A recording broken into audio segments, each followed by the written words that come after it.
Hi hello welcome to Suman TV. నేను మీ Roshan and welcome to my show Nannaku ప్రేమతో.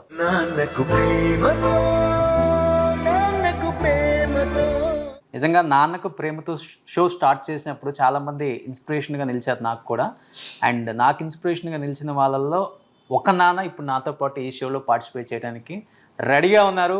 Is none other than great actor, great writer, great director, great human being Tanikella బద్ని garu with me an exclusive interview with Suman TV. అమ్మ 9 నెలలు మోస్తే నాన్న 25 ఏళ్ళు, రెండూ సమానమే అయినా నాన్న ఎందుకో వెనకబడ్డాడు. సో తనికెళ్ళ బద్ని గారు నమస్తే. నమస్తే రోషన్. తనికెళ్ళ బద్ని గారు ఇంతవరకు ఫ్యామిలీని ఎప్పుడు కూడా స్క్రీన్ మీదకి తీసుకురాలేదు. బట్ నా కోసం, సుమన్ టీవీ కోసం, ముఖ్యంగా నాన్నకు ప్రేమతో షో గురించి మీ ఇద్దరిని ఈరోజు కెమెరా ముందుకు తీసుకొచ్చారు. సో తనికెళ్ళ బద్ని గారు, నాన్న ఎందుకో వెనకబడ్డాడు. మీ డైలాగ్ విని విని విని విని చాలా మంది నాన్నలు కూడా నిజంగా మనం వెనకే పడి ఉన్నాం కదా, మనల్ని ఎవరు గుర్తించట్లేదు. పిల్లల ప్రేమను పొందడంలో తరతరాలుగా నాన్న ఎందుకో వెనకబడ్డాడు. కొడుకులు ఎక్కువ రియాక్ట్ అయ్యారు ఆల్ ఓవర్ గ్లోబ్. అది యాక్చువల్గా నాది కాదు, ఆ రచన ఏమో ప్రకాష్ నాయుడు అని ఒక అసిస్టెంట్ డైరెక్టర్ది. అది నేను ఒక నాన్న మీద ఒక పుస్తకం ఆవిష్కరణ జరుగుతోంది గుంటూరులో. అయితే నేను చదివింది నాది కాదు. ఆ పుస్తక ఆవిష్కరణకి వెళ్ళినప్పుడు నాకు ఎవరు వాట్సాప్లో చాలా చెత్త, కొన్ని మంచి కూడా ఉంటాయి కదా. సందర్భం సరిగిపోయిందే నాన్న ఎందుకో వెనకబడ్డాడు అనేప్పుడు వాళ్ళు ఎవరు అడగలేదు, నేనే చదువుతున్నప్పుడు సడన్గా మా నాన్నగారు గుర్తొచ్చి నాకు గొంతు గద్గద్దం అయిపోయింది అన్నమాట. నా కళ్ళనీళ్ళు వచ్చాయి. నేనేం అనట్లే, వెనకాల ఎవరో కూర్చొని ఇలా వీపు రాస్తున్నారు. నాకు ఒక 1 మినిట్ అట్లా ఫ్రీజ్ అయిపోయా.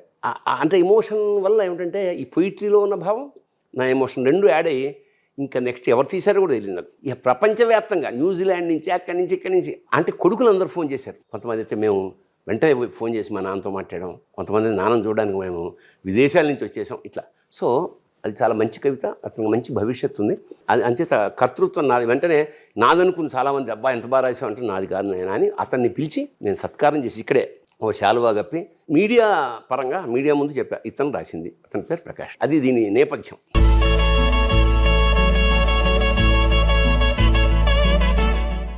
Super madam. మీ నేమ్ ఏంటి మేడం?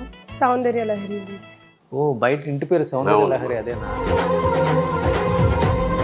నేను రాఘవేంద్ర గారి సినిమాలు ఎక్కువ చేశారు కదా.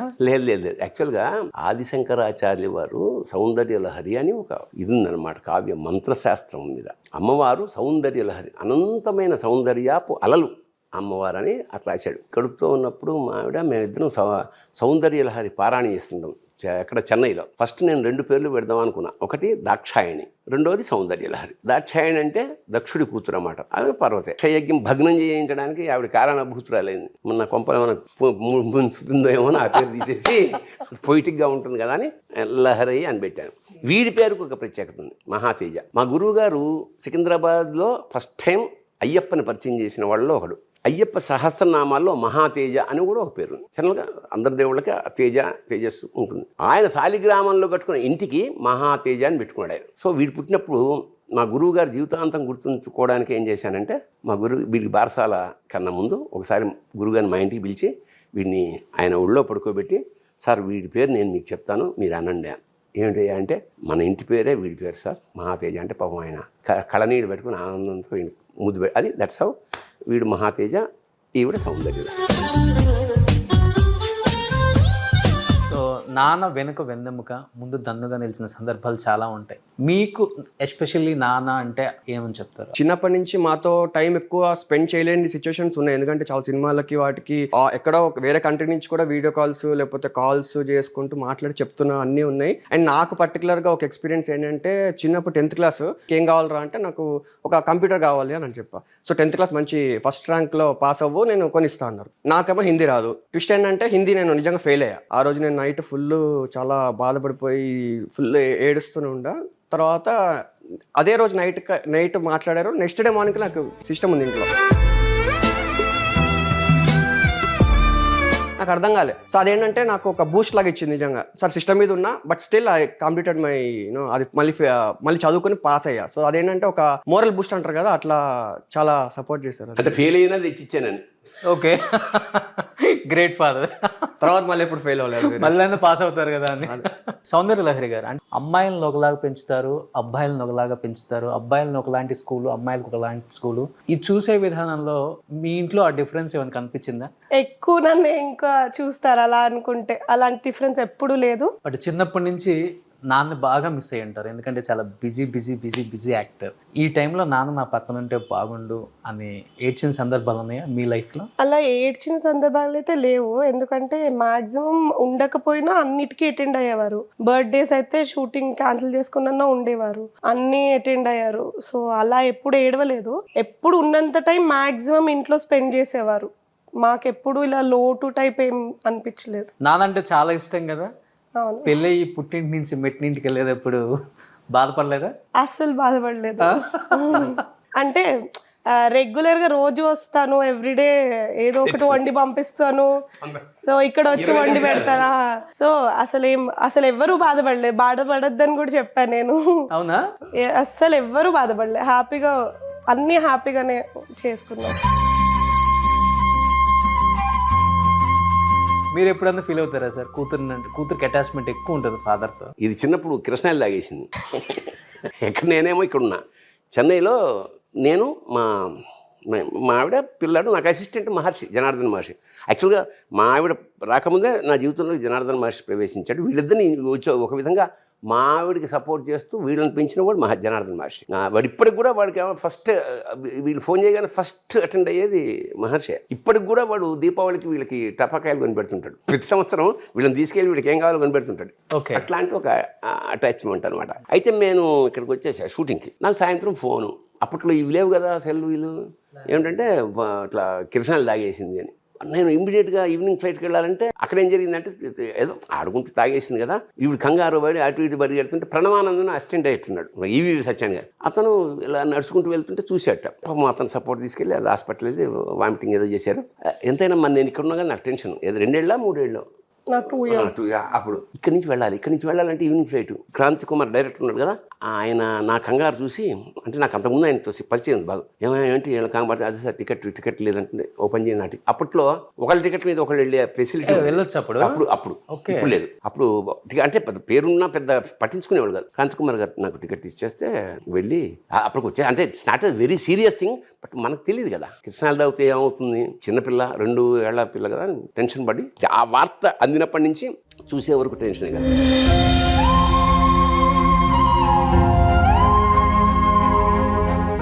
తేజ, ఎప్పుడన్నా మీరు ఫీల్ అయ్యారా నాన్న పక్కన ఉంటే బాగుండు?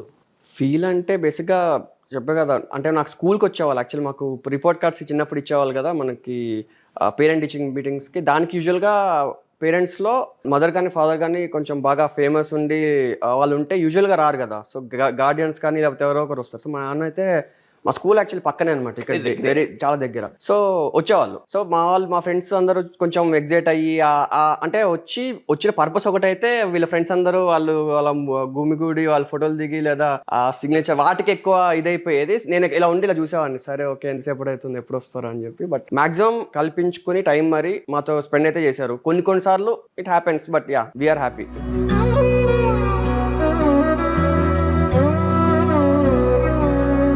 తేజ అండ్ సౌందర్య లహరి, నాన్న మీకోసం ఊహ తెలియనప్పటి నుంచి ఇప్పుడు వరకు చాలా సాక్రిఫైస్లు చేశారు. 2 స్టోరీలు వింటేనే నాకు అర్థమైపోయింది నాన్న మిమ్మల్ని ఎక్కడ పెట్టుకున్నారో ఇప్పటికి కూడా.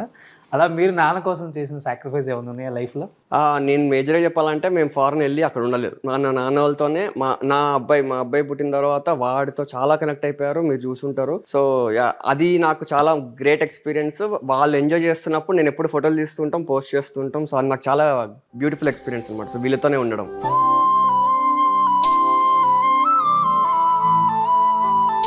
ఒక ఫాదర్ అయిన తర్వాత ఒక ఫాదర్ విలువ మీకు తెలిసి ఉంటుంది. ఆబ్వియస్లీ. ఏం అర్థం చేసుకున్నారు నాన్న గురించి ఎగ్జాక్ట్గా చెప్పండి. సాక్రిఫైస్ చేసే, అంటే ఇక స్టెప్ వేసాను, ఇంక చాలా సాక్రిఫైస్ చేయాలని అర్థమైంది. హోప్ఫుల్లీ చేస్తాను అనుకుంటున్నాను. సూపర్. మీరు? ఇన్ఫాక్ట్ వాళ్ళు చేయనివ్వరు కూడా, ఏమైనా చేయాలనుకున్నా వాళ్ళు చేయనివ్వరు సాక్రిఫైస్. అదే నాకు అర్థమైంది. అయితే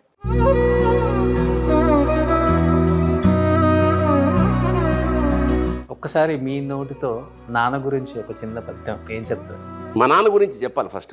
మా నాన్నగారి పేరు TVSS రామలింగేశ్వరరావు. మా నాన్న అంటే స్వతంత్రం రాకముందు ఆయన గుండుగోలను, వెస్ట్ గోదావరి, అక్కడి నుంచి సెకండ్ ఫామ్ టెంకంపేట అని తెలంగాణలో ప్రాంతం. ఒక రెడ్డి గారి అబ్బాయికి అన్ని సబ్జెక్టులు చెప్పడానికి టీచర్గా వచ్చాడు ఫస్ట్ టైం హైదరాబాద్. ఆ తర్వాత ఒక ఏడాదికి మొన్న వెళ్ళిపోయారు.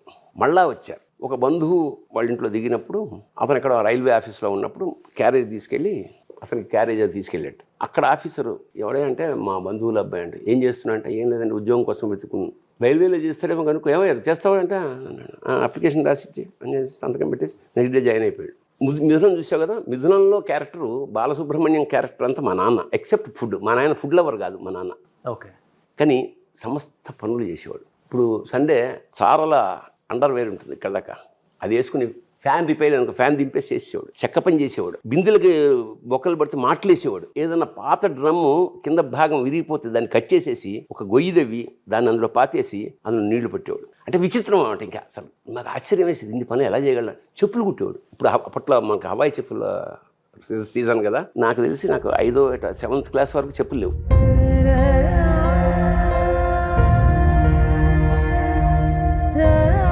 అట్లాగా ఇంత చెప్పులు కొనిపించాలి. బడ్జెట్ అయింది 750 రూపాయలు శాలరీ. మేము 7 అన్నాము. రోజు కూరలకు మాత్రం నన్ను తీసుకెళ్తుండేవాడు. మేము 2 రోజులకు ఒకసారి కూరలు బోండా మార్కెట్కి మొయ్యడానికి ఆ బండ పనులన్నీ నాతో చేయించేవాడు మా నాన్న. నేను ప్లాన్ వేసి అక్కడ Bata shoe company Bata shop ఉందన్నమాట బోండా మార్కెట్ సికింద్రాబాద్లో. మర్నాడు కూరలు కొనుక్కుని 2 సీలు మోసుకొస్తూ చూశాను. ఆల్మోస్ట్ ఇంక దగ్గరికి వస్తుండగా ఒక కాలిన సిగరెట్ ఉంది అక్కడ. దాని మీద కావాలని కాలేసి అమ్మా అంటే నా స్కిన్ పే ఏమిటంటే ఆ సిగరెట్ కాలగానే మా నాన్న అయ్యో కాలిపోతుందా అంటే వీడికి చెప్పులు అనమాట. అక్కడ ఇక్కడ చూసేసి అరే బాటా ఇక్కడే ఉందే దా అని ఏం కావాలో కొనుక్కోరా అంటాడని నా స్క్రిప్ట్. అబ్బా అనగానే ఏంట్రా అన్నాడు. కాలిందని మరి చూసుకోయేదవా అని చెల్లుని కొట్టాడు. అంటే మా నాన్న నాకు నేర్పింది ఐ లవ్ ఈవెన్ నౌ ఒక మధ్యతరగతిలో ఉండడం, మధ్యతరగతి వాళ్ళ బతకడం. సరే బికాజ్ వాళ్ళు మా నాన్న పరిస్థితుల్లో మేము లేము కదా. సో సహజంగా నెక్స్ట్ జనరేషన్ ఏమనుకుంటుందంటే మేము అప్పుడు కష్టాలు పడ్డాం మీరెందుకు పడాలని. అయితే ఏనాడు మా నాన్న కళ్ళ నీళ్ళు నేను చూడలే లైఫ్లో. మా నాన్న కళ్ళ నీళ్ళు పెట్టుకోవడం నేను ఎప్పుడు చూడలే. ఎన్ని కష్టాలో చూశాను, బట్ కళ్ళ నీళ్ళు మాత్రం ఎప్పుడు పెట్టుకోలేదు.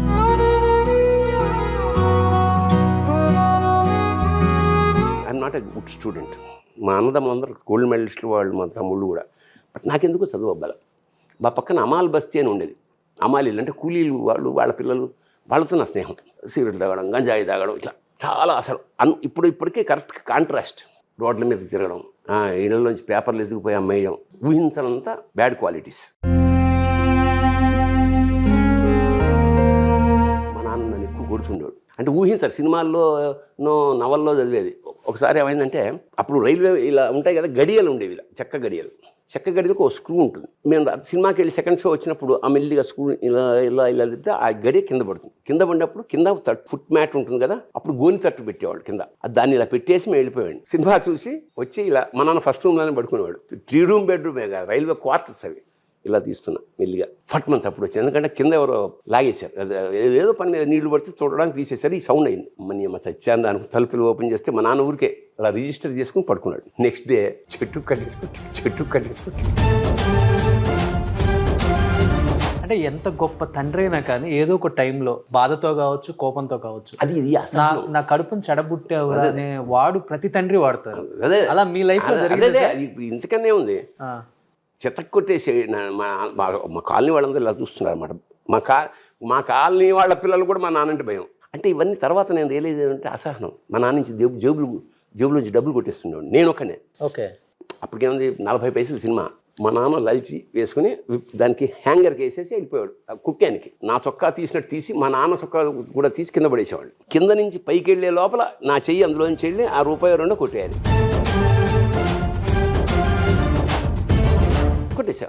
కొట్టేసి జేబులో పెట్టేసాం, మామూలుగా వేసి వెళ్ళిపోయాం. కట్ చేస్తే జేబులో తీస్తే అది ₹100. అసలు ఎప్పుడు నా ₹100 అంత పట్టుకోలేదు నేను. ఏంట్రా ₹100 తీసేసాను, మళ్ళీ పెట్టడం కుదరదు ఇంకా. మళ్ళీ అప్పుడు దొరికిపోతా. చెమ్మీన్ అనే సినిమాకి వెళ్ళాం. చెమ్మీన్ అని షీలా హీరోయిన్, చాలా గొప్ప క్లాసిక్ ఫిలిం. ఓకే. ఏదో ఏముంది అప్పుడు ఏం చేస్తాం, మన సమోసాలు ఏవో తిన్నాం. ఇంకో సినిమాకి వెళ్ళాం, 10 లాఖ్ సినిమా పేరు. నేను మా ఫ్రెండ్. ఈ ఫ్రెండ్స్లో ఏమిటంటే 2 వెళ్ళారనుకో, ఇంకో 2 వదిలేసినందుకు వాళ్ళు కక్ష పెట్టుకుంటారు, నన్ను తీసుకెళ్ళడా వీడని. సరిగ్గా ఇంటర్వెల్ టైం కాడు వచ్చి అంటాడు, మీ నాన్న వెయిట్ చేస్తున్నాడు. నా గుండెలో రాయపడిపోయింది తెలిసిపోయింది ఇంట్లో అని. భయంగా అయ్యి మధ్యాహ్నం వచ్చి ఈ ఇంటర్వెల్ నుంచి వచ్చేసి ఆ టికెట్లు అవతల పడేసి ఇంటికి వచ్చి సాయంత్రం 7:30 అవుతుంది. మా నాన్న ఉన్నాడు, ఏం మాట్లాడలేదు మా నాన్న. వెళ్ళాను, అమ్మ అన్నం పెట్టమన్నా, ఏదో సంథింగ్ ఏదో జరుగుతోంది సైలెన్స్గా. అన్నం పెడితే వచ్చాడు మా నాన్న. వాడికి కాస్త నెయ్యి కొంచెం పప్పు ఎక్కువ వేయాను. నేను అర్థం కాదు ఏమిటి ఇంత ప్రేమ ఉన్నట్టు నాన్నకు ప్రేమతో నాన్న ప్రేమ ప్రవహిస్తోంది.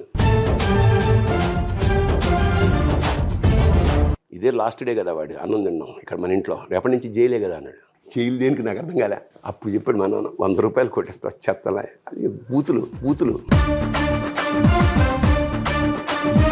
అప్పుడు నేను ఒక వాక్యం చదివా, ఎవరైతే తెల్లారగట్టలు ఎవరో వాడి జీవితంలో గొప్పవాడు కాడు. అది ఎందుకో నాకు చాలా సభల్లో చాలా మోటివేషన్ క్లాసెస్లో అని అప్లై చేసుకునేది. ఇవాళకి వరకు మళ్ళీ ఇప్పుడు సూర్యోదయం కన్నా ముందే లేస్తాను. ఎన్ని గంటలకు లేస్తారు మీరు మార్నింగ్? నేను ఇప్పుడైతే మరీ 4:35కే లేచేస్తాను. బ్రాహ్మీ ముహూర్తంలో లేచేస్తాను ఈ మధ్య. అంతకుముందు జనరల్గా 5:30 కన్నా. ఒకవేళ ఏ కారణం చేత నైట్ షూటింగ్ 2ంటికి వచ్చినా లేచి కాఫీ తాగి టిఫిన్ చేసి మళ్ళీ పడుకుంటాను తప్ప లేవాలి అంతే. This is my standard message for the next generation. ఎప్పుడైనా సరే పొద్దున్న కనుక లేస్తే బూళ్ళ టైం మిగిలిపోతుంది. మన వాళ్ళు చూసారు 9:30 లేచి అప్పుడు గబగబ అన్నీ గబగబా చేస్తారు. Nothing is plan. So that is అది ఒక వేదమంత్రం లాంటి పాయింట్. ఏమిటంటే బిఫోర్ సన్ రైజ్ నువ్వు లేస్తే you will shine like sun. Super. అలాంటి ఒక మధ్యతరగతి కుటుంబంలోంచి ఇంతమందిని ఎదుగుంటూ వచ్చి మా నాన్న నేను నాటకాల్లో ఏమైంది, ఈ తండ్రికి ఇష్టం ఉండదు కదా. నైట్ ఇలా వచ్చిన తర్వాత రెండోసారి ఇట్లా కాదని వెనక నుంచి ఒక బాత్రూమ్ నుంచి ఎక్కే ఉండే, రైల్వే సిమెంట్ బాత్రూమ్లో ఉండేవన్నమాట. ఎక్కుతున్నప్పుడు ఒకసారి జారిపోయి ఇదంతా గీసుకుపోయింది ఇక్కడ దాకా బ్లడ్. అయినా సరే బయటకు వచ్చేసాను. ఇక్కడ తలుపు ఉంది, అక్కడ తలుపు వేసింది. నేను మెల్లిగా కొడితే మా అమ్మ లేచింది, ఇది ఇంట్లో కంగారు పడింది, అన్నం పెట్టేసింది. తెల్లారగట్ట మా నాన్న లేచి, ఇక నువ్వు ఇంట్లో ఉండడానికి వీల్లేదు గెట్. నేను అప్పుడు కొంచెం గ్రాడ్యుయేషన్ వచ్చింది కాబట్టి సరే అని చెప్పి మా గురుగారు రాళ్ళపల్లి గారి ఇంటికి వెళ్ళిపోయారు. 3 రోజుల తర్వాత మా అన్నయ్య వచ్చాడు. మా నాన్న రమ్మంటున్నాడు అని కాదు, అమ్మ ఏడుస్తుందిరా, మా నాన్న రమ్మన్నాడు. మన చాలా అమ్ముండి మా నాన్న. ఏడ్చారా బాగా? నేను ఎందుకు ఏడుస్తాను, నాకు ఇది కదా, అంత ఏడ్చే వయసు కాదు కదా, ఇంటర్మీడియట్ అయిపోయింది. రానిదా పోలే, మా గురువు అన్నం దొరుకుతుంది ఇక్కడ, అన్నం బ్రహ్మాండం.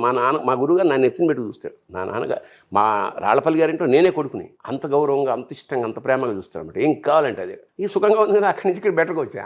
మా అమ్మ ఏడుస్తుందని చెప్పి అంటే అప్పుడు నన్ను. సో ఆ తర్వాత నేను నాటకాలు రాయడం, షీల్డ్ రావడం అవన్నీ చూస్తే దీంట్లో ఉండేవాళ్ళం. నేను చెన్నై వెళ్ళిపోయా. చెన్నై వెళ్ళిపోయిన తర్వాత మా నాన్న రియలైజ్ అయ్యాడు ఏమిటంటే వీడు చాలా కీర్తి ప్రతిష్టలు సంపాదించాడు. చేతిలో భరణి గారు అబ్బాయి మీరు, మన భరణి గారు తండ్రా మీరు అనేటప్పటికి ఓహో వీడికి ఇంత ప్రతిష్ట వచ్చిందనమాట అని నేను ఒకసారి చెన్నై నుంచి వచ్చేటప్పుడు ఏం చేస్తున్నానంటే ఒక బల్ల కట్టేసి కొంచెం చెప్పగా అన్నీ ఒక చేసేది దాని మీద నా షీల్డ్లు అన్నీ పెట్టి తుడుస్తున్నాడు చక్కగా. మా నాన్న చాలా చాలా జోవియల్ మనిషి. అంటే జోకేస్తే అసలు గుచ్చేసుకుంటుంది. సిగరెట్ కలిసేవాడిని అప్పట్లో. నేను ఇంట్లో మా నాన్న తెలుస్తుందంటే ఓ రోజు జేబులో సిగరెట్ ఉంది, అలా తగిలించేసా నా చొక్కా. పొద్దున్న లేచేటప్పటికి మా నాన్న సిగరెట్ కాస్తున్నాడు. మా నాన్న ఎప్పుడో మానేశాడు సిగరెట్. చూట ఇదేంటి ఏం కాలుస్తాడు, సిగరెట్ ఎలా కాస్తాడు, లంబడి కొడుకు కాస్ట్లీ సిగరెట్లే కాలుస్తాడే.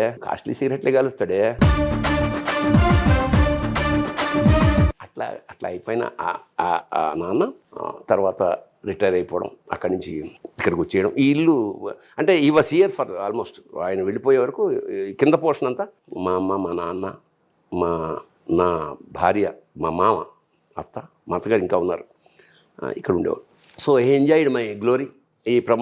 ఈ దీంట్లో సహస్ర చంద్ర దర్శనం అని దాదాపు 74-75 ఏట బ్రహ్మానందం తన ఇంట్లో పెద్ద ఫంక్షన్ ఏర్పాటు చేశాడు మా అమ్మ నాన్నలకి, ఒక సన్మానం. అట్లా ఈ enjoyed the last face of అప్పుడు మధ్యతరగతి కుటుంబాల్లో బాధలు అవన్నీ ఏమున్నా లాస్ట్ ఫేస్ అంతా ఆయన వెళ్ళిపోయే వరకు ఏం చేసేవాడు. నాది ఎండివర్ ఉండేది కారు, ఇలా కొట్టేవాడు, దాని మీద కొడితే డ్రైవర్ వచ్చేవాడు, రమేష్ అని ఉండేవాడు. తాతగారు అని, ఏం లేదురా వీడికి వాళ్ళ షూటింగ్ ఉందా లేదా కనుక్కోసారి.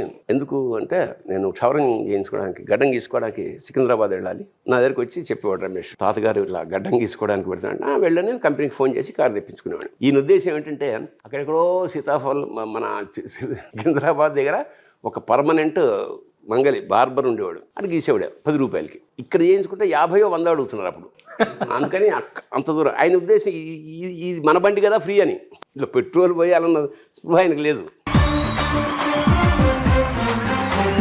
సో ఫస్ట్ నుంచి ఒకటే కారు ఉంటుందా ఇంట్లో? అది ఒకటే కారుగా అప్పుడు రెండేవారు, నేను అక్కడికి వెళ్ళేవాడు. తర్వాత ఇప్పుడు వీళ్ళిద్దరు చెరొకటి కొనుక్కున్నారు, అది వేరే విషయం. అట్లా ఉండేది, మామాయకత్వం కూడా ఉండేది పాపం ఆయనకి. సో ఇప్పుడు ఎప్పుడైనా సడన్గా 1000 రూపాయలు తీసి మా నాన్న జేబులో ఎందుకున్నా నాకు అనేవాడు, చిన్నప్పుడు కొట్టేసిన దానికి వడ్డీ అయ్యా బాబు అని. అలాగే మధ్యతరగతి వాడు కదా, ఈ లాల్చీలు కొంచెం చిన్న చిన్న చిరుగులు ఉన్నా కూడా వేసుకునేవాడు.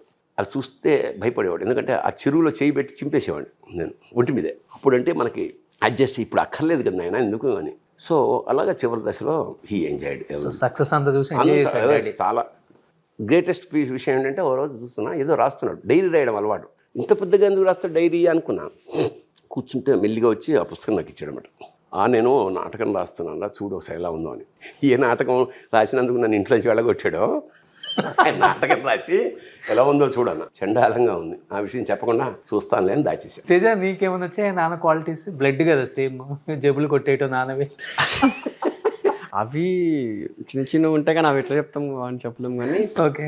బట్ నాకైతే script wise direction wise interest వచ్చింది. So I'm currently doing that. Hopefully. అంటే ముందు రెడ్డి ల్యాబ్స్లో బంద్ చేసేవాడు. ఇంటర్మీడియట్ అవ్వగానే చెప్పా, గుండు సుదర్శనం అని ఆర్టిస్ట్ ఉన్నాడు కదా ఆయన, అది ఒరే నువ్వు సినిమా ఇండస్ట్రీ ఇంట్రెస్ట్ అయితే చెప్పు, నేను డైరెక్షన్లో చేస్తావా లేదా అని. అప్పుడు నేను చేయను, నేను సైంటిస్ట్ని అవుతాను అన్నాడు. అందుకని అప్పటి నుంచి సైన్స్ పుస్తకాలు తెచ్చిస్తుండేవాడు. కింద పోర్షన్లో మంటలు వస్తుండేవాడు ఈ ప్రయోగాలకి కిందంతా. తర్వాత ఈ మధ్య 2-3 ఇయర్స్ నుంచి మహర్షి దగ్గరే చేస్తున్నాడు. సూన్ చూస్తాం అనమాట అయితే యాజ్ ఎ డైరెక్టర్గా. గ్రేట్. సౌందర్యలహరి గారు, మీరు ఎలా అంటే చిన్నప్పటి నుంచి చదువులో కానీ లేకపోతే కాలేజీకి వెళ్ళినప్పుడు పెళ్లి విషయంలో కానీ అంటే మీ చాయిస్ ఎక్కువ ఉంటుందా, లేకపోతే నాన్న వృద్ధి కాదు ఇదే చదవాలి ఇదే ఇక్కడనే పెళ్లి చేసుకోవాలి అలా ఉంటుందా? మీరు చెప్పండి. అసలు లేదు, చిన్నప్పటి నుంచి నేను ఈ కాలేజ్లో జాయిన్ అవుతున్నా అంటే జస్ట్ వచ్చి ఫీజు కట్టేవారు అంతే. దానికన్నా ఇది చెయ్యొద్దు అని ఎప్పుడు చెప్పలేదు. ఏదైనా నా చాయిసే. మాక్సిమం నేను అన్ని నచ్చినట్టే ఇప్పటికీ అంతే. చిన్నప్పటి నుంచి నేకైతే గుర్తులేదు ఎప్పుడు ఫోర్స్ దేనికి చేయలేదు. సో మీ ఇద్దరు సక్సెస్లో కీ రోల్ అంటే నానే 100%. వితౌట్ నాన్న అసలుకి మీరు నాకు తెలిసి ఎప్పుడు ఏ విషయంలో కూడా ఏలు కూడా పెట్టుంటారు. లేదు. ఇప్పుడు పిల్లల చాయిస్లు ఎక్కువ ఉన్నాయి కదా సార్. నెక్స్ట్ జనరేషన్ అంతే కదా. అందుకనే నేను ఒక కొటేషన్ అది ఒకటి ఉంది, మా జనరేషన్ మేము తల్లిదండ్రులకు భయపడ్డాం, పిల్లలు కూడా భయపడ్డాం. ఓకే. ఎందుకంటే వీడికి ఒక బండి కొన్నా, వీడి బర్త్డే నాకు అది ఏంట్రా అది బండి పల్సర్లో హయ్యెస్ట్ కావాలంటే 190 ఎంత 220 ఏదో కావాలన్నాడు. మా ఆవిడ కంగారు పడిపోతుంది, వాడు అంతంత చూస్తున్నాం కదండి పిల్లలు యాక్సిడెంట్ అవుతుంది అందుకని కొనొద్దంటే వాడి దగ్గర 120 ఎంత ఉందనుకుంటా, 150 వాడికి ఫోన్ చేసి బర్త్డే ఎల్లుండి వీడికి కావాలంటున్నాడు, డబ్బులు కట్టేసాం, 220 ఎంత అంటున్నాడు, అవి రాలేదని చెప్పు, 150 వచ్చింది, ఇష్టం ఉంటే తీసుకో.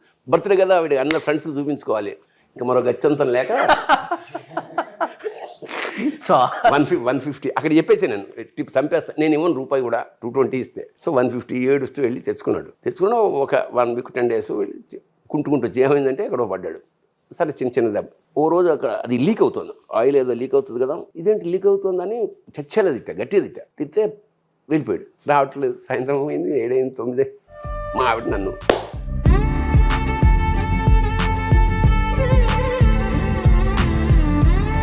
ఎందుకు తిట్టారు, వాడి బండి వాడి ఇష్టం అని. అదే ఇదే అన్యాయంగా ఉంది, వాడికి పాడైపోతుందని నేను తిడితే వాడు ఇప్పుడు వెళ్ళిపోతే ఎట్లా, ఇక కాడి నుంచి నాకు ఆ నంబర్ ఫోన్ చేయండి, వీడిని పట్టుకోండి, ఆ భాష ఉన్నాడు ఇంతమంది. ఫైనల్గా వీడేమిటంటే ఇక మొత్తానికి 11 గంటలకి ఐమాక్స్ దగ్గర ఐస్ క్రీమ్ తింటున్నాడు. ఇక్కడ టెన్షన్ అంతా మాది. మీ చాలా వచ్చాయి బాబుకి. ఎప్పుడన్నా నాన్నకి చెప్పాలనిపించిందా, నాన్న నేను కూడా సపరేట్గా ఉంటాను, ఒక ఫ్లాట్ తీసుకొని? యాక్చువల్లీ ఉన్నాం బయట. నేను చాలా స్ట్రిక్ట్గా పెళ్ళి అయిన తర్వాత ఇంటికి రావద్దని చెప్పేసా, చిత్రపూర్లో ఇంట్లో ఇచ్చా రావద్దన్నా. వాడు వాళ్ళందరూ ఫీల్ అయ్యాడు, అదేంటి వెళ్ళిపోమన్నాడు. లేదు ఇప్పుడు వెళ్ళిపోతేనే కరెక్ట్, తర్వాత పోయి ఆడ తర్వాత వాళ్ళు వచ్చేసారు ఉండలేక వచ్చేసారు. 1 year ఉన్నాం అంతే. ఇక పిల్లాడు గడుతున్నప్పుడు వచ్చేసింది మాకు వాళ్ళు ఇక్కడ, అది ఇచ్చేసి ఇప్పుడు they are with me only. So ఎప్పుడన్నా మీ వైఫ్ ఉన్నప్పుడు నాన్న మాటకి ఓకే చెప్తావా? ఆబ్వియస్లీ. అసలు తను కూడా చాలా మా ఇంట్లో కలిసిపోయింది, బాగా కలిసిపోయింది యాక్చువల్లీ. అల్లుడు ఎలా ఉంటారు? చాలా ఫ్రెండ్లీగా, ఇక్కడే ఉండదు, ఇప్పుడు మా కాలక్షేపం కేవలం హోల్ ఫ్యామిలీ కాన్సన్ట్రేట్ అని మా మనవడు వీడి కొడుకు ఓకే. సర్వజ్ఞ వాడి మీద. నాకు అంతకుముందు నేను ఎక్కడన్నా ఖాళీ ఉంటే ఆఫీస్కి వెళ్ళడం, ఎక్కడికో వెళ్ళడం, ఏదో ఫ్రెండ్స్తో, అసలు టోటల్గా బంద్ వాడు పుట్టినప్పటి నుంచి. షూటింగ్ లేదంటే ఇక్కడ ఇంట్లోనే ఉంటా, వాడితోటే ఉంటా.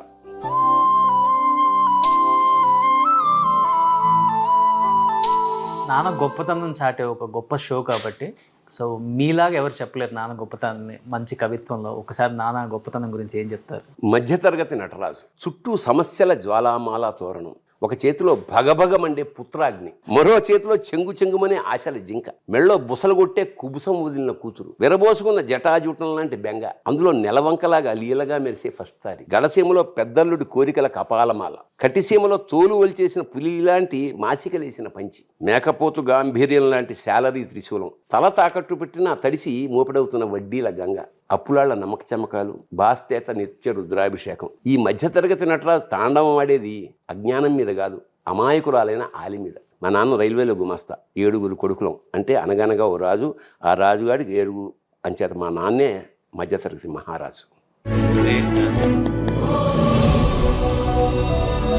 మీరు అన్నారు ఒక మాట దీంట్లో, మధ్యలో మనకెవరు ఇంకా ఆలి, ఏది ఉన్నా కానీ కోపం ఆమె మీదే చూపిస్తాం, భార్య మీద, పిల్లల మీద ఉన్నా, ఎవరి మీద ఉన్నా, బయట వాళ్ళ మీద కూడా. అలా మీరు ఎప్పుడన్నా అనవసరంగా నోరు జారి అన్నా నేను ఆ భార్యని అని బాధపడిన సందర్భం ఉందా? చాలాసార్లు మా అన్నను ఏదో తెలియని మా నాన్న నేను ఒక కన్ఫెషన్ ఉంది మా నాన్న గుడి. అదే ఈ పావలార్ధారు కొట్టేయడం, ఐమ్ సారీ, అంటే పాపం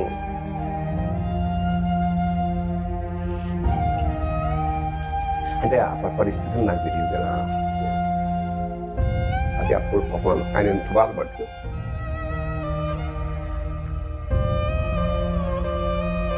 మీ గురించి నాన్న ఎప్పుడు ఏడవలేదు, నాన్న కళ్ళల్లో కన్నీళ్ళు చూడలేదు అన్నారు. బట్ నాన్న గురించి మీరు అర్థమవుతుంది. వెలుగు చీకటిలోన తోడై నిలిచే నాన్న పాపం ఆయన ఎంత బాధపడ్డాడు. ఎడబాటునా కసిరే వేదనలో. మీ లైఫ్లో మీకు ఇన్స్పిరేషన్ ఎవరు సార్? పుస్తకాలు, కవులు వాళ్ళే మా ఇన్స్పిరేషన్ అన్నిటికీ. నేను ప్రబంధ సాహిత్యాలు అన్నీ చదివేసాను, అన్ని కావ్యాలు, పంచకావ్యాలు చదివేసుకున్నాను, అన్ని సంస్కృత కావ్యాలు చదివాను. I love to read. అంటే చదివినప్పుడు అనిపిస్తుంది మనం ఏం రాస్తున్నాం నాన్ సెన్స్ వాళ్ళతో కంపేర్ చేస్తే అని. అంత స్థాయిలో సాహిత్యం మా ఇంటి నిండా ఎక్కడ సాహిత్యం ఉంది. ఆ తర్వాత మెల్లిగా సంగీతంలో కూడా ఎంటర్ అయ్యి ఆటగదరా శివ రాయడానికి.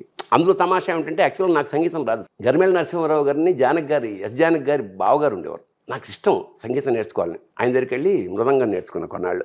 బాగానే వస్తుంది. రైల్వే క్వార్టర్స్కి వచ్చి తడదడ డోర్లు అవన్నీ కొట్టిస్తుండేవాడిని. కొడితే మా అమ్మ ఇదేంట్రా మొత్తం ఇల్లు కొలగొడతాం ఏంటంటే మృదంగం అనేవాడిని. ఆయన రోజు గరిమెళ్ళ నరసింహారావు గారు ఏముందయా మృదంగం అంటే జస్ట్ లైక్ మ్యాథమెటిక్స్ అన్నాడు. నాకు మ్యాథమెటిక్స్ భయం, అది మృదంగం వదిలేశా. ఇక మళ్ళీ లెక్కలు నేర్చుకోవాల్సి వస్తుందేమో అని. ఆ తర్వాత కొన్నాళ్ళు బ్రహ్మానందం గారు అని ఒక వైలినిస్ట్ ఉండేవాడు, చాలా ప్రముఖ. ఆయన దగ్గర కొన్నాళ్ళు వైలిన్ నేర్చుకున్నాం, అది మానేశా. ఇంకా అయిపోయింది. వీళ్ళు పుట్టారు. నాకు సంగీతం నేను కలగా నేర్చుకోలేకపోయినా వీళ్ళకి నేర్పుదామని రమణమూర్తి వీణాపాణి గారిని మా ఇంటికి వచ్చి నాకు ఏదైనా సినిమాలో అవకాశం సార్ అంటే, ఓ పని చేయండి సార్ మా పిల్లలు సంగీతం నేర్పండి అన్న. నాకు నేర్పడం రాదని నాకు వచ్చు అంటే, మీకు వచ్చినప్పుడు అదే నేర్పండి అన్న. సరే ఇంకా అది ప్రహసనం మొదలైంది. ఆయన 6ంటికి వచ్చేవాడు, వీళ్ళని లేపేది వాళ్ళమ్మ. లేపి వీళ్ళు గోలు మొహం కడుక్కుని పాలు దాకా వచ్చేటప్పుడు 7 అయ్యేది. రోజు 6ంటికి వచ్చి కూర్చున్నాడు ఆయన. ఈ పాపం చాలా హర్ట్ అవుతాడు, ఇది కరెక్ట్ కాదని చెప్పి ఒక 4 రోజులు చూసి నేను నేర్చుకోవడం మొదలు వాళ్ళు వచ్చే లోపల. ఓకే, వీళ్ళకి రాలేదు కానీ నాకు వచ్చింది. అది వెనకడికి ఒక జోక్ ఉంది.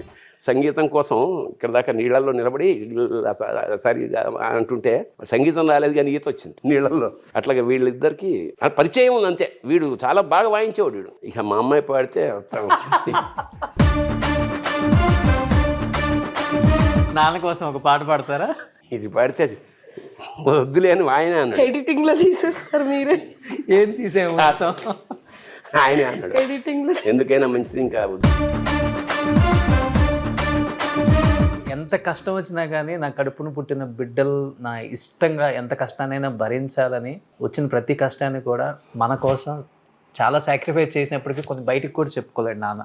అమ్మ చెప్పుకోగలదు తొందరగా బయటికి. అమ్మ ఏది ఉంచుకోదు, లోపల దాగదంటారు అమ్మకి. నాన్నకి అన్ని దాగే ఉంటాయి, ఎందుకంటే వాళ్ళు నా ప్రపంచం, వాళ్ళని అలా చూడాలనుకుని ఎన్నో డ్రీమ్స్ ఉంటాయి కాబట్టి. అలాంటి నాన్న గురించి ఏం చెప్తారు లాస్ట్గా మీరు?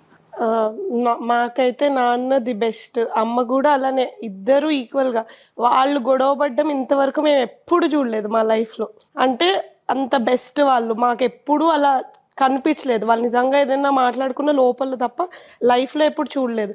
సో మమ్మల్ని ఎప్పుడు హ్యాపీగానే ఉంచారు, ఎప్పుడు మాకే ఎక్కువ ఇచ్చారు. నాన్న ఇంకా ఎప్పుడైనా షర్ట్స్ ఏదో ఒకటి వేసేసుకుని వెళ్ళిపోతూ ఉంటారు. నేను ఇంకా తిడతా, ఏంటి ఇలా వేసుకుంటారు మీరు, మంచి వేసుకోండి, మీరు ఇలా. అంటే ఫేస్ వాల్యూ నాకు బట్టలు కాదు, అయినా మీ నాన్న తనిఖీల వారిని, మా నాన్న రైల్వే ఎంప్లాయీ అంటారు.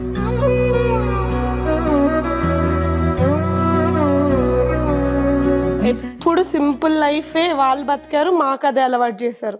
సో దానికి వీఆర్ వెరీ థ్యాంక్ఫుల్. ఎందుకంటే మేము ఆ సింపుల్ లైఫ్ అలవాటు అవ్వడం వల్ల మేము హ్యాపీగా ఉన్నాం. బికాజ్ మాకు ఆ లగ్జరీస్ అవి ఉన్నా కూడా వీ కెన్ ఎంజాయ్ దట్, మామూలుగా కూడా ఎంజాయ్ చేయగలుగుతాం. సో అది ది బెస్ట్. మేము అంటే we are very happy and very proud నాన్న మాకు దొరకడం. గ్రేట్. తేజ మీరు? అమ్మ నాన్నల దగ్గర నుంచి నేర్చుకోవాల్సిందంటే మేము ముఖ్యంగా ఒకళ్ళ గురించి ఒకళ్ళు తగ్గడం అనమాట. సో ఎందుకంటే ఆబ్వియస్లీ ఇద్దరికి డిఫరెన్సెస్ ఉంటాయి, చిన్న చిన్న ఇవి ఉంటాయి, అందరి లైఫ్లో ఉంటాయి. సో కాకపోతే ఆపోజిట్ వాళ్ళు అంటే బాధకు పడకుండా మనం దాన్ని మనకి నచ్చినట్టు ఎలా చేసుకోవాలనేది వీళ్ళని చూసి చాలా నేర్చుకోవచ్చు. మా అమ్మకి కొన్ని నచ్చవు, మా నాన్నకి కొన్ని నచ్చవు. సో కాకపోతే ఏంటంటే చేసినవి చేస్తారు, బట్ వాళ్ళకి ఇష్టంగా చేస్తారు. సో అది నాకు చాలా మంచి పాయింట్ అనిపిస్తుంది. సో అది నేను బాగా నేర్చుకున్నాను మా నాన్న దగ్గర నుంచి. సార్ చాలామంది యాక్టర్స్, లాస్ట్గా మిమ్మల్ని అడుగుతున్నాను, లైక్ మీరు వర్క్ చేసిన వాళ్ళు గిరిబాబు గారు కావచ్చు, రఘుబాబు గారు కావచ్చు, బ్రహ్మానందం గారు, ఆలీ గారు, ఎల్బీ గారు, ఎంఎస్ గారు, ధర్మవరపు గారు, ఆహుతి గారు, ఎందుకంటే మీరంతా ఒకనొక టైంలో దున్నేశారు, విలువలు తెలిసిన వాళ్ళు ముఖ్యంగా. బట్ ముఖ్యంగా మీకు ఇంకా ఎక్కువ పుస్తక రచయిత, ఇన్ని చదువుతారు, ఎక్కువ వ్యాసాలు, పద్యాలు, జీవితం ఏంటో చెప్పిన వాళ్ళు కాబట్టి ఏమన్నా మీ దగ్గర నుంచి నేర్చుకుంటారా? ఫ్యామిలీతో ఎలా ఉండాలి, పిల్లల్ని ఎలా ఉంచాలి, ఇవన్నీ? లేదు, ఎందుకంటే అసలు అలాంటి పర్సనల్ జోన్కి మేము ఎప్పుడు వెళ్ళేవాళ్ళం కాదు. నేను ఒక్కసారి మాత్రం బ్రహ్మానందం కూడా బాగా కష్టాల నుంచి వచ్చినవాడు. బాగా కష్టాలంటే అసలు మాకన్నా లోయర్ మిడిల్ క్లాస్ పాపం.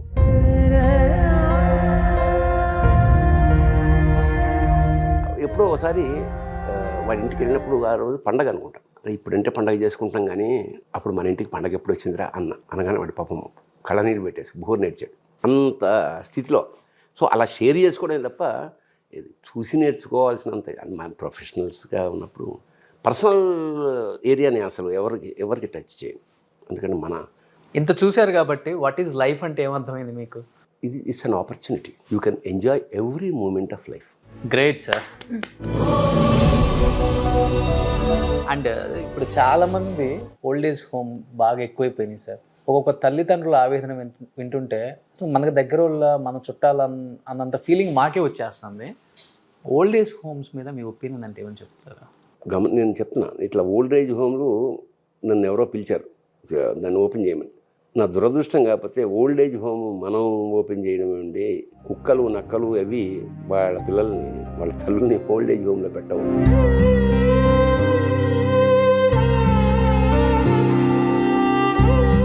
ఓల్డ్ ఏజ్ హోమ్లో ఎందుకు ఇట్లా పెడుతున్నారు మీరు, కరెక్ట్ కాదు కదా.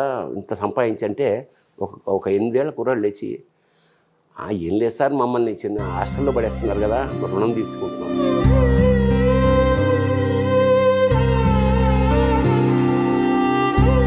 మాకు తినాలనిపిస్తుంది ఓ బజ్జీ, ఏదో పతంగ ఎగరాలనిపిస్తుంది, అది కుదరదు కదా సార్, హాస్టల్ కదా.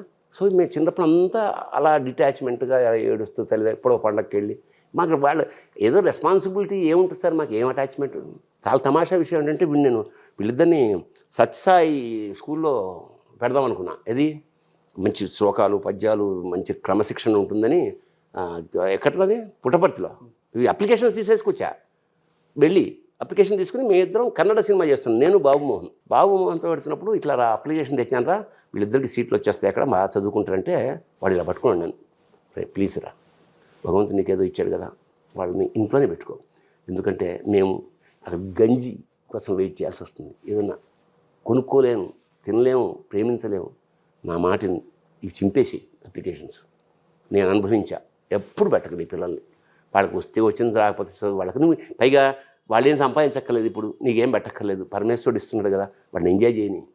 వాళ్ళు ఎంజాయ్ చేస్తుంటే నువ్వు చూసి నువ్వు ఎంజాయ్ చేయ తప్ప అప్లికేషన్ వద్దంటే అప్పుడే చింపేసి కారు నుంచి బయటపడేసి. బహుశా ఇది వాళ్ళకి తెలుసా అయ్యో, గుర్తులేదు. గుర్తులేదంటే తెలియదు. తెలియదు. అదే ఇది తెలియకుండా వెళ్ళి అప్లికేషన్ తెచ్చేసి వీడు ఆ మాట అన్నాక చింపేసి. For that I'm thankful to Babu Mohan always. చాలా హ్యాపీ అనిపించింది మీ ఫ్యామిలీని ఇలా మీట్ అవ్వటం. అండ్ దట్టు ఒకసారి మీరు ఆ డైలాగ్ చెప్పరా, నాన్న ఎందుకో వెనకబడ్డాడు. నాన్న ఎందుకో వెనకబడ్డాడు, ఎందుకంటే నాన్న వెనక ఉండి వెన్నెముకలో ఉంటున్నాడు కాబట్టి వెనకబడ్డాడు. ఆయన వెనకే ఉండాలి, మనల్ని ముందుకు నడిపించాలి. అమ్మ 9 నెలలు మోస్తే నాన్న 25 ఏళ్ళు, రెండూ సమానమే అయినా నాన్న ఎందుకో వెనకబడ్డాడు. 6 సంవత్సరాలు వచ్చే వరకు పిల్లలు అమ్మ నాన్న చూడకుండా ఉండలేరు. 60 సంవత్సరాలు వచ్చిన తర్వాత తల్లిదండ్రులు పిల్లల్ని చూడకుండా ఉండలేరు. బట్ మీరు ఇప్పుడు హ్యాపీగా పిల్లలతో హ్యాపీగా ఉంటున్నారు. So Nannaku Prematho.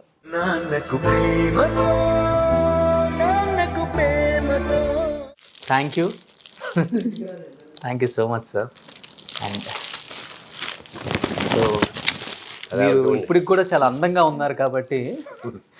So ప్రిజ్మాస్ cosmetics ఇప్పుడు ఇది వచ్చేసరికి ట్రెండింగ్ సార్ కాస్మెటిక్స్ మార్కెట్లో కూడా. సో ఇవన్నీ మీరు అన్నీ వాడేసి ఇంకా తెల్లగారండి, ఇంకా మంచి మంచి క్యారెక్టర్స్ చేయండి. So thank you so much once again. Thank you. God bless. Thank you sir. Thank you Teja. And thank you ma'am. Thank you so much.